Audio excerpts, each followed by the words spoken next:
with the same technique, with Medit split software, I can make intersection axially on the occlusal surface of this splint. And after printing this guide, I can measure the amount of reduction buccally embedded. Hello, big welcome everyone. Thank you for joining us today as always. My name is Jenny and I'm a part of the education team at Medit. Nice to meet everyone. And today we have Dr. Mohamed El Ashri, second time participating here. Hello, Jenny. Nice to meet you again. I'm very Yeah. happy to be with you in this webinar with a new style, which is interactive webinar. So I hope it will be a very nice, full of information and meets expectations. Thank you, Jenny, for the invitation. Yeah, so we are going to try a new style of the webinar, like interactive, as he said. So I hope everyone enjoys the new style, like to be more valuable and precious time for everyone. Yeah, I hope. So before getting started, can you tell us something about your topic that you're prepared for today's lecture? Today's seminar or today's webinar is about a prep criteria for the digital impression, which is the same principles of the basic principles that we know in the undergraduate courses, but we have to modify some of these principles to be able to enhance the intraoral scanning accuracy. So today's topic is the modification of the prep criteria that should be enhanced in our work to enhance the accuracy of the intraoral scanning. I'm also going to discuss how to use Medit apps like Medit Splint, Medit Design, and Medit Temporary to fabricate a guide for our reductions. Okay, so we're expecting you are going to share some very good clinical experiences, just like the last time. I hope. I hope so. Thank you. I hope so. Thank you. Okay, then let's get started, Doctor. Okay. Okay. Okay, I'm ready to. Okay, Jenny, today's topic again is prep criteria for digital impression and guided prep. And I want to ask you a question first. Do we need to modify our reductions to enhance the accuracy of digital impression? Do you think we have to modify to make some modification for the reduction or not? I think conventional impression taking and scanning is different. So we have to consider the burst size and many factors. So maybe it's going to be different. Yeah, sure. Because the impression can penetrate everything intraorally, but the light cannot penetrate.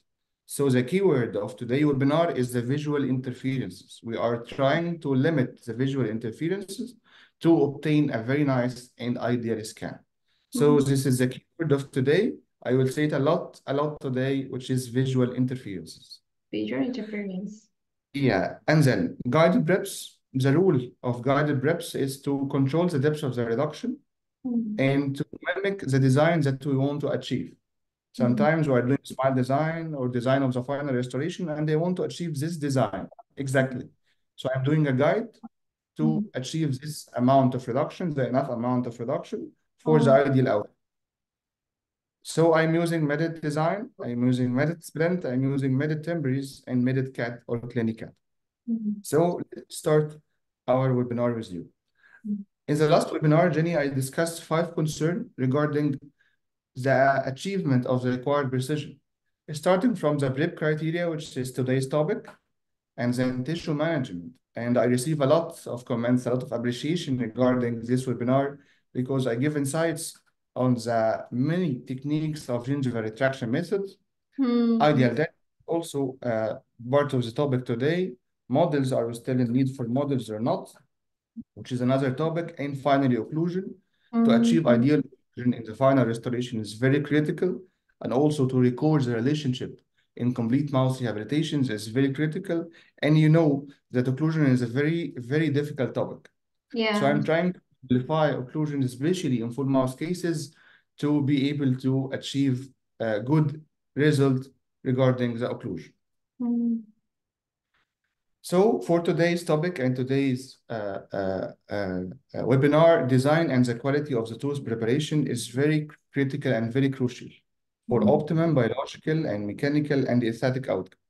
And because the introduction of digital dentistry is very nice for all of us and offers a great advantages, but we have to know that we have a lot of errors and a lot of inaccuracy that should be known by the clinician and should be known by the technician to try to avoid this error and avoid misfit of the final restorations. Sometimes for the anterior restorations, we are trying to do digital smile design to align the tooth properly in the arch, to align the golden proportions, to align the incisal curvature. But the problem is I have to adjust my reduction. I have to adjust my breath so as not to be like this. You can see this reduction. Yeah. This of one of the students, you can see that we have improper retraction, we have not ideal roundation of the incisal edges, we have proper alignment of the teeth. So even if we are doing a very nice digital smile design, with this reduction, we will not achieve the ideal result, as you can see from here. So combination between the digital technology and the human factors are very important. And our rule to achieve success in the restoration, to start with ideal diagnosis, and then moving to the planning phase and the DSD, and then the reduction, which is very critical to achieve the ideal planning outcome, and then doing the lab work, which is also crucial, and then bonding, and finally maintenance. So planning is very important because everything you do to a tooth would affect the entire masticatory system. I can do a single tooth will affecting the TMG, will affecting the mastication, everything regarding the patient health. So we are planning twice because once we cut, the defect is irreversible. So planning is very important, but reduction is also very, very, very important. So the basic principles, Jenny, that we already know from the undergraduate courses are the same for digital scan. But as I told you before, we have a different mechanism of the scanning rather than the digital impression. So we have a lot of inaccuracy, and to understand the accuracy of the digital workflow, we have to know two definitions. The first one, which is trueness, and the second one is precision. So do you know, Jenny, the difference between the trueness and precision? No, not really. Okay. Trueness, in a very simple way, is a deviation from the clinical situation to the intraoral scan. For a good and highly accurate scan, we have to have less deviation and very high value of trueness. Okay? And the reported clinical trueness of the Medit intraoral scans around 50 micron, which is below the clinically acceptable limit. So Medit I700 and I600 is very, very precise regarding this definition. The other definition is precision. Precision is the deviation between all the scans. To achieve high precision, we should have less deviations. This is my first comparison between I900 and 700 and I600. And I can see that the deviation for I900 was below the limits, which was below 20 micron, which is very acceptable and very precise. Which one is I600 and I700 and I900? The first one, I600, below it, I700, yeah, and the final is I900. So it's not about the weight, not about the touch panel, which is very nice, not about the large scanning tip for larger field. It's about the precision. Once I have a good precision, everything else is accessory. So I like the concept of the new scanner, and I like the high accuracy of this scan.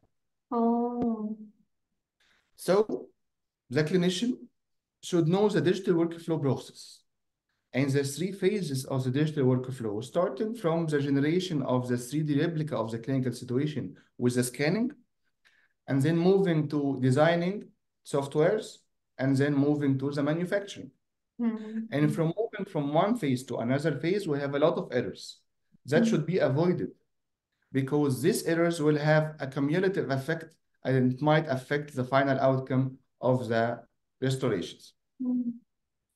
So you have a lot of errors, but what are the reasons for these errors? Do you know the reason, Jenny, for these errors? Do you have any idea about these errors?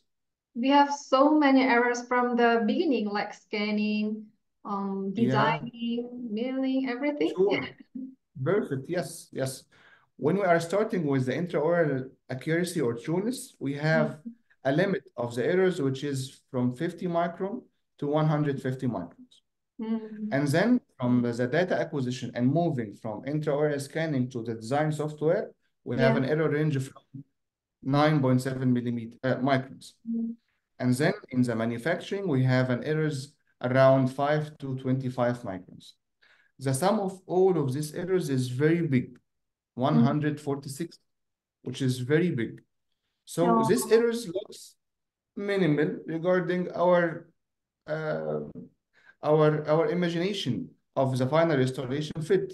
But according to literature, the maximum discrepancy accepted for internal and marginal fit is 120 micron, which is below Mm. the errors of the digital workflow process. Yeah. So my goal as a clinician to reduce these errors.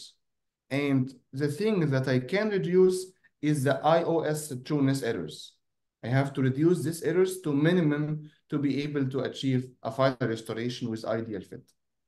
So what is the mechanism of intraoral scanning, Jenny? The Like, scanner projects light, and this light will be reflected by the surface, and then mm. the camera will process this light to form the outline or the scan mesh. This is in a very simple way. So our rule to decrease the visual interferences of this light, to avoid more reflection of this light. There is called something called the specular reflection. Specular reflection happen on a shiny surface or a metal surface or translucent surface. We Mm. have also to reduce this kind of reflection. Mm. So for this scan, for example, can you see this defect, Jenny? Yeah. This defect is not real in the clinical situation. This defect because I have interferences from the neighboring teeth. The neighboring teeth here Mm. have a lot of undercut, so the Mm. camera of the scanner cannot be tilted to scan this area. So we Mm. have a defect after processing, which is Oh. not problem of the scanner, it's a problem of the clinical situation itself. So for the break criteria that I'm going to discuss today are many. The first one is the TOC. TOC is the degree of taper or total occlusal convergence. The Total. second one is the Can you say it? Can total you say it occlusal again? convergence, which is sorry, Can you say it again about TLC? total occlusal convergence or the taper of the reduction. Mm. Finish line geometry and finish line position, occlusal morphology, complexity of the preparation, how we can simplify our prep to be easily scanned, interproximal spaces and its effect on the scanning accuracy, the height of the prep, and finally the surface roughness. So let me start with the first one, TOC. What is TOC or total occlusal convergence? In a very simple way, it's the taper of the prep. The taper is the angle between two opposing walls. This angle between this wall and this wall should be less than 20 degree or 22 degree. This Mm. taper should be range from 10 degree to avoid undercuts to 22 to avoid over taper because this over taper will affect the resistance and retention form of the restoration. So when I increase the TOC, definitely I can increase the accuracy because when I'm increasing the taper of the reduction, I can scan all the surface of the reduction. But if I Mm. have an undercut, the Mm. area below this undercut cannot be scanned.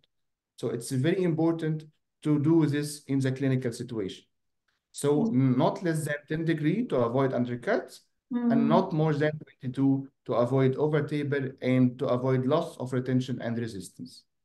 In implants, For this, normal ready-made abutment is like 6 degrees, 6 degrees. Total is 12 degree. So yeah, total it's is 12. So our range is from 10 to 22 as a maximum. mm. So for this prep, for example, I have ideal taper. So I can scan the prep in a very nice way and very easy way.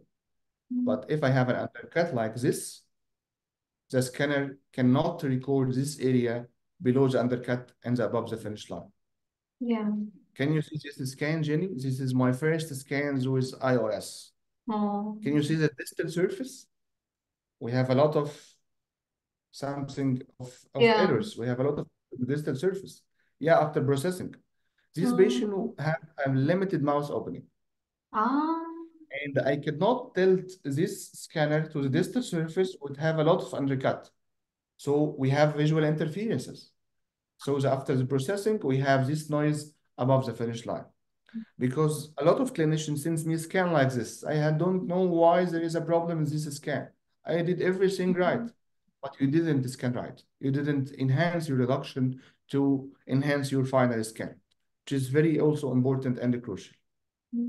Another important thing after the TOC, okay, you want to ask? Is there any your tip that when patient has mouth opening limitation, is there any clinical tip that you can scan much better for the posterior Yeah, area? yeah. For posterior teeth scan, I'm using the very small tip of I Um, open hand. It's very useful. mm, And most of the cases with limited mouse opening, this scanner tip did good job.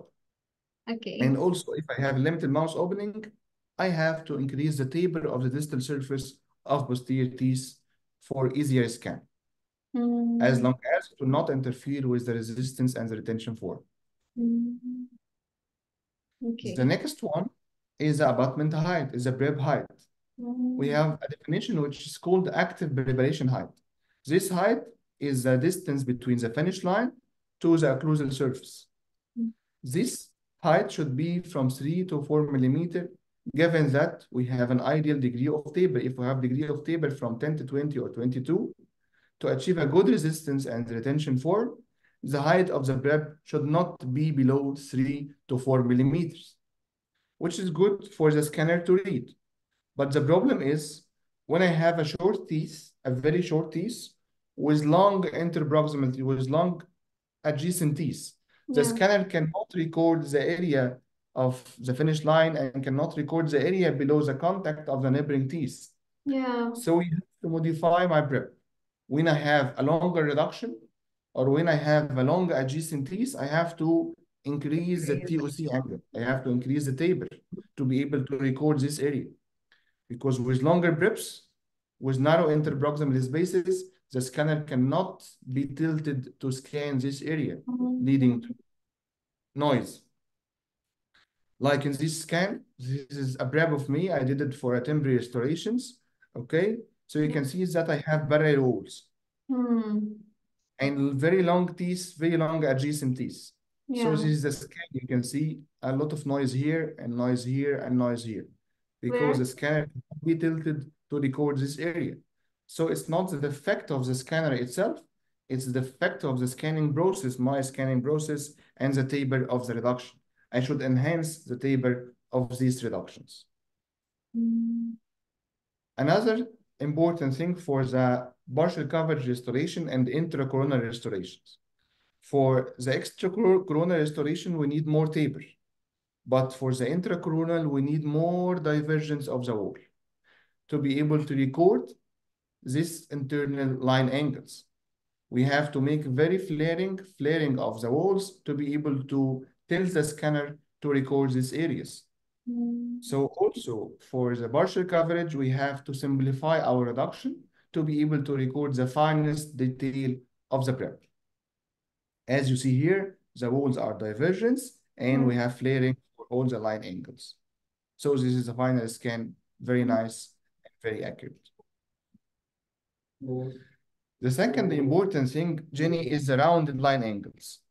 We have to make rounded line angles for the axial roll and for the occlusal surface mm, because we have an error in the milling. The milling errors are very, very common. But why we have a lot of errors regarding the milling? Because we have many bears, Jenny. We have 2.5 thickness millimeter bear. We have diameter of 2 millimeter bear for the milling process. We have 1.5, we have 1 millimeter, we have 0.8, we have 0.3 for the finest detail of the internal surface. So if the CAD/CAM software or if the milling machine did not offer these very small mm, bears, or if the technician or the milling center having these small burrs with these angles, with these sharp angles, the crown may not be completely seated because the scanner sometimes cannot read these sharp edges. Most of the scanners, the reflection of light here will be very difficult. So it can compensate for this knife, this butt joint, to a more rounded margin. And if the technician have not the enough or the ideal burr to mill these sharp edges, the crown may be under-milled and it will not be seen. So the technician is not aware, the dentist is not aware of this problem, so he will remake this crown many times and he will enter a dark tunnel of failures. So the problem is I'm not aware of this. The problem is the technician having the ideal burrs. So to cut this story short, I have to make roundation. That's all. Sometimes the technician, if he is aware of this problem, he can make an over milling to avoid these interferences. So the crown will be very wide and it will not be ideally seated and the crown will fail every time. So roundation of the line angles of the occlusal surface and the axial wall is very, very important for the milling process to decrease the errors of the milling process. Another important thing is the interproximal spaces. Interproximal spaces, if it's very minimal, we have a very thin restoration in the proximal wall. The problem of this thin restoration is that we have what we call the minimum thickness. When I'm going to mill zirconia, for example, the minimum thickness is around 0.5 to 0.4. If this area of the reduction of interproximal spaces is less than 0.3 or 0.5, the milling machine cannot mill it, and it will mill the restoration with the minimum thickness. So it will end up with the tight contact and incomplete seating of the restoration due to over contouring of these areas.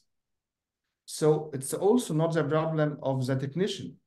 It's my problem because I didn't know the limitation of the milling machine and the limitation of the minimum thickness of the restoration.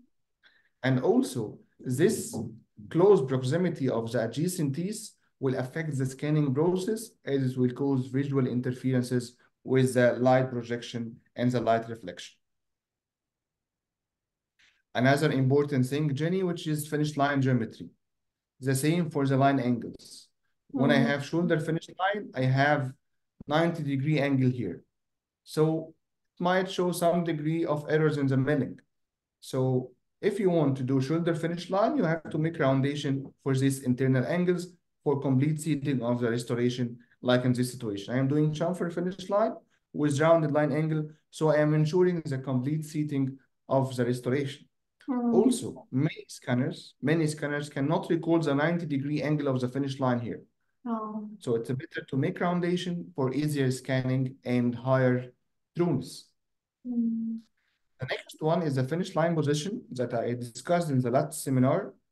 The more depth of the finish line, the more powerful technique of tissue management to be placed in this situation. When I'm placing the finish line deeper in the soft tissue, I have to make more retraction. Why? To decrease the visual interferences. If the gingiva is above the finish line, I cannot be recorded for this area, which is visual interferences. And also, if I have bleeding, this bleeding is a kind of visual interferences, so I cannot record all the finish line geometry. So retraction and tissue management is also very important to enhance the criteria of the final scan. Another factor, which is also very important, Jenny, is the substrate material, the core build-up material.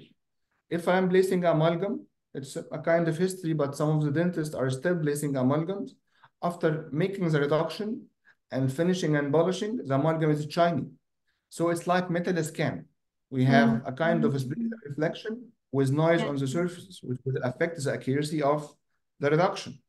And also, if I'm placing composite with high translucent composite, the light will pass through this translucent surface and move to the internal surface, and then it will reflect again, causing also noise on the surface.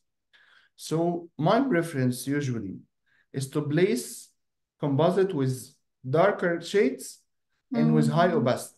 If I'm going to make a scan, if I'm going to make core buildups, it's better to Mm-hmm. use opaque colors of composites and Mm-hmm. with darker shades to be able to be easily scanned. Mm-hmm. This is very important note, Jenny, by the way. Mm-hmm. And then the final issue, which is the surface roughness. You know, Jenny, that for ideal bonding, we need a kind of macro roughness. But for ideal scan, we need a kind of smoothness. We need highly polished prep to decrease the visual interferences. But also, to enhance the scan and to enhance the light reflection, the surface should not be completely shiny. It should have a kind of Mm-hmm. macro roughness to be easily scanned. So we need a kind of this macro roughness for both, for ideal scan and for ideal bonding and ideal adhesion of the final restorations. So I have my own protocol to create this surface roughness that is good for the scan and good for the adhesion. So can you see here this prep with very nice seating of the final restoration without any interferences with ideal seal of the finish line. So my protocol for the reduction with burrs to achieve this kind of seal is these 5 steps. Oh. Starting with the coarse burrs to remove the gross for gross reduction, and then red coated burr for finishing and polishing, and then multi-fluted burr to remove all the sharp edges, and finally rubber cup, which is called twin prep from intensive, and then this very nice burr, which is called the intensive cones burrs. These burrs work in auscultating manners like this to remove all the sharp edges and also to make a very smooth surface with a slight micro roughness, which is needed for both the scan and the adhesion. So this is my protocol. Can you see here's a multi-fluted carbide burr for making finishing, and then the rubber for making polishing, and finally these burrs, intensive cones burrs. It removes the sharp edges, make more roundation, and at the same times, it can do a kind of micro roughness. Can you see the surface? It's not very shiny. We have a kind of micro roughness Is to it be trying able to to be make more ideally scanned. shiny or is it trying to make more rough? It's both to remove the sharp edges and make it smooth with slight micro roughness. Not very shiny and not very rough. Oh, Yeah, okay. it's not obligatory to use this kind of tools, but the recommendation of the literature is to make a kind of this roughness. And the recommendation is to make sandblasting with air abrasion before scanning for ideal and better scan. But the problem is when we are doing sandblasting, we are making more injury to the gingiva. So you have to make sandblasting and then retraction to stop the bleeding, and finally you can do the scan. Mm. Here's a scan is accurately the same like the clinical scenario. And Mm. to achieve this, Jenny, again, we have to consider all the criteria of the prep. So I finished the first part of the prep criteria for digital impression. They are very Mm. simple.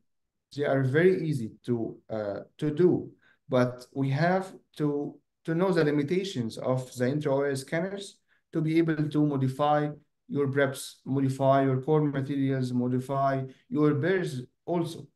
It's not obligatory to use 5 bears. I use 5 bears because I like to finish my prep well.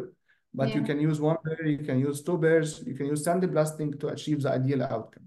The most important to have ideal taper, wide interproximal spaces for retraction or for detecting of the area below or above the finish line. You Mm. have to have ideal or rounded line angles with a slight micro roughness for easier and better scan. Mm. So do you have any question regarding this part of the webinar? Mm. Actually, I Okay. didn't know that there were so many factors to consider when we are doing Yeah, preparation because I was only yeah, thinking about the angulation or insertion path that much, yeah, not like yeah. height or. many other shiny surface, Yeah, etc. Yeah, yeah. so yeah, it was so informative, I think. Thank you very much. Final part or the second part of the webinar is the guided prep. We are in need to measure the depth and the distance of tooth preparation to reach to the outcome or the planned outcome. So we have many kinds of reduction control guide. Some of them are traditional old and some of them are new. The first one is the body index. Body index is a very traditional way of controlling the depths. It's a Yeah. kind of prep guide, but this kind of prep guide is very old. The new is the definition of the prep guide. So after I make a reduction, I can place the body index to measure the thickness. I think you did this before, I did this before, and all of the dentists did this step before. This is a kind of guided prep or depth control guide. The second one is depth cutters. I'm using this burr for veneers to control the depths. It is also a kind of prep guide. The third one is the mock-up guide. Sometimes I can make mock-up and bond the composite restoration intraorally with this mock-up, and then I can cut through this mock-up for the ideal restoration. This is also a kind of prep guide. But what is the new for the prep guide? The new for prep guide is a digitally printed preparation device. Sometimes I'm doing digital smile design and I want to increase the length or increase the width. So I have to place a guide to tell me the amount of reduction axially and incisally to achieve the desired outcome and the desired planning outcome. So the main goal of the printed guide is to control the extent of the preparation to ensure adequate clearance for the restorative material. So this guide can be guided by the ideal outline of the tooth, the normal outline of the tooth, or it can be guided by the new form of the tooth. If I increase the incisal edge, so I'm placing the guide so I can see that I didn't need to make more reduction here. So it's a kind also of prep guide. For example, for this case, I will give you a clinical scenario that I also need for this printed guide. For this case, can you see the veneers? It's very bad, very fake, gingival inflammation. The color is not good, and they have filled one. So I have to make new restorations for this patient. I did the smile design, adjusting the tooth, angulation, the curvature, the smile line, and the golden proportions. And then I printed the model, and I have to make a guide for the amount of reduction needed to enhance the outcome. So with Medit blend, I took the STL file of the design, and with Medit blend, I made a blend over this tooth from the canine to the canine, and supported with 4 on both sides to support the guide after placement and after reduction of the teeth. This is the guide, but it's not enough. I have to make intersections. So with triangular, with this part with rectangle shape, I can make intersection in the middle of each tooth.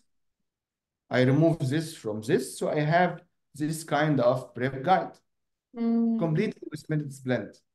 So after I remove the restoration with my microscope, I place this guide. Can you see? The guide is telling me that you are not in need for making any incisor reduction, just do axial reduction.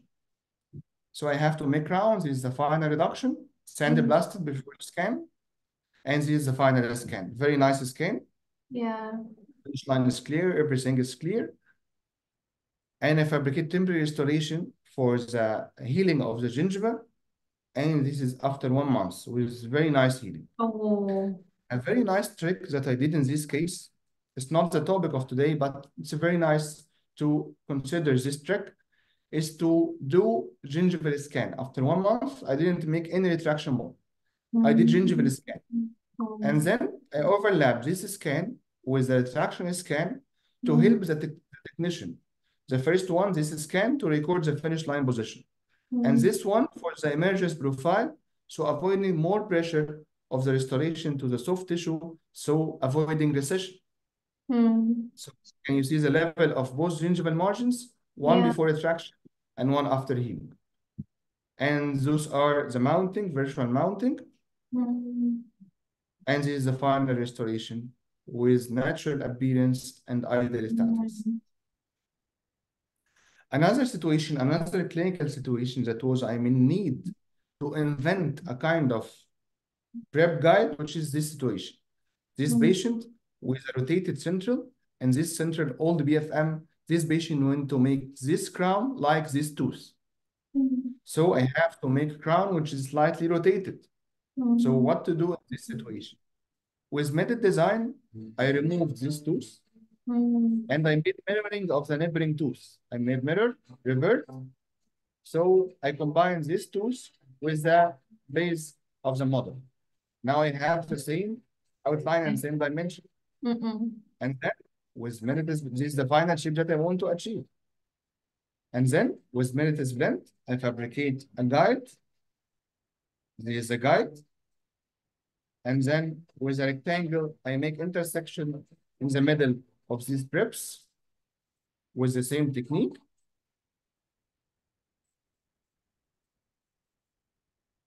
This is the final shape. So after I remove the crown, I make build-up and I place the guide. To measure the distance from this mesiobuccal line angle, it should be slightly inclined, and the angle of this distobuccal line angle, it should be slightly protruded to achieve the same outline of the neighboring tooth. This is temporary restoration fabricated with the model that I achieved from Medit design with the same alignment. And then this is the final scan. Here we can compare this scan with the outcome that we want to achieve. We will see that we have enough reduction axially from the buccal surface. Here I'm comparing this model with this model, and now I am achieving ideal reduction for the buccal surface. And those are the final restoration, exactly like the neighboring tooth. I cannot reach to this outcome without fabrication of something to control the guide with the same alignment that I need. Another kind of prep guide, which is incisor reduction guide. Sometimes when I want to make veneers or anterior restorations for a patient like this, I am doing smile design and doing this mock-up. And then also with Medit splint, I can fabricate a palatal index. Medit splint is a very nice software. I can make a splint only on the palatal surface, extending to the incisor edges. No need to extend more buccal. So this is the index. After I made the reduction, I can place this index from the palatal surface to see the amount of reduction incisally. Is it enough to achieve the ideal outcome, the planned outcome or not?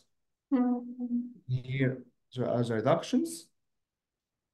And you can see here after overlap of the after final restoration, that what we plan is definitely what we get.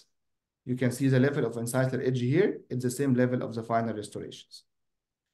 So planning is very good, but how to do the reduction exactly like what we planned for is also very important.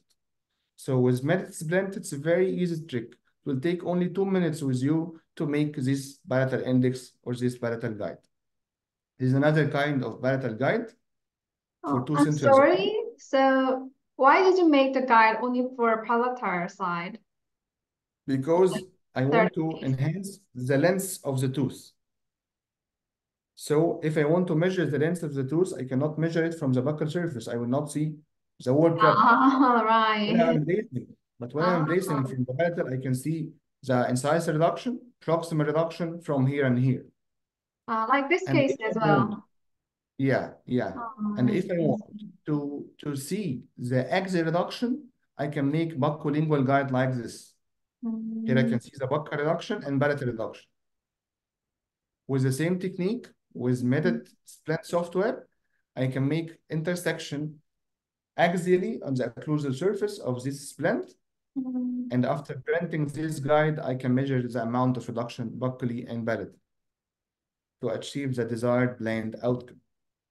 Why does this guide look different from the previous one? Because it's a different one. This one for buccolingual reduction, not for the incisor reduction. I mean the first one. Is this one. Yeah. On this surface, I cannot see all the surface. I cannot see the area behind this part of the guide. But for this guide, I can see the whole buccal and lingual surface from this area here, and this, and can see also the proximal reduction, amount of proximal reduction. So you like this design more than the previous one? Yeah. Sometimes I'm doing a lot of guides for single tooth, incisal guide and axial guide. This is another one, slightly sophisticated, that I can measure the depths of these points. I can measure the depths of the probe intersection before reduction, and then after doing the reduction, I can make a comparison to see the amount of reduction that I had made. With the same software, Medit Blend, and then with these cylinders, I am making intersection with the guide to make this perforation to measure the amount of reduction from these areas. Very nice, slightly sophisticated, but it's a kind of guides. Another guide which is I like more, which is eggshell guide. Eggshell guide, yeah. This guide is very beneficial for me to control the amount of reduction, and also I can use this guide as a temporary restoration. For example, for this patient Jenny, with these centrals not properly aligned, I have to make identical centrals. So I moved to ExoCAD to do the digital smile design. It's a new day. Arrange the ideal position of the piece. And then I'm making with the ExoCAD virtual reduction. The reduction that I need to achieve the ideal outcome. And then I took this eggshell provisional to the Medit design software. Okay, and then I fabricate a guide, a rest seat at this lateral and this lateral. This rest seat will help me to place the guide in the ideal position. So after I make the reduction, this is the final shape. After I make the reduction, if this guide is not seated from this area, the reduction is not enough. So it's a guide for me for the amount of reduction and the amount of taper. And then I have increased the length subgingivally, so I can reline this area with provisional material, and finally I have a good temporary restoration. So it can be used for both aids. The first one for the guide, and second one for temporary restoration. Here, after relining, I can remove all of this excess material. Can you see here the guide part? It's completely seated on the neighboring teeth. And finally, sometimes I'm not in need for guides. Sometimes the software can aid me a lot to control the amount of reduction, which is very nice in Medit software. For example, for this situation, I can scan the previous bridge or the previous restoration or the mock-up or the design that I have made to do it or to use it as a preoperative scenario or preoperative situation. And then it will make reduction. And with preparation review setting, I can tell the software that I want to make reduction around 2 millimeter for zirconia or 2.5 millimeter for glass ceramics or less. And software will make calibration to see the amount of reduction needed and the amount of reduction that is need to be adjusted to achieve the ideal outcome. This is a very nice app or a very nice application of the Medit Link software to aid me to make ideal reduction for the final restorations. Another important thing, which is the passive insertion. Passive insertion is critical for the seating of the restoration, either single crown or FBD or bridge.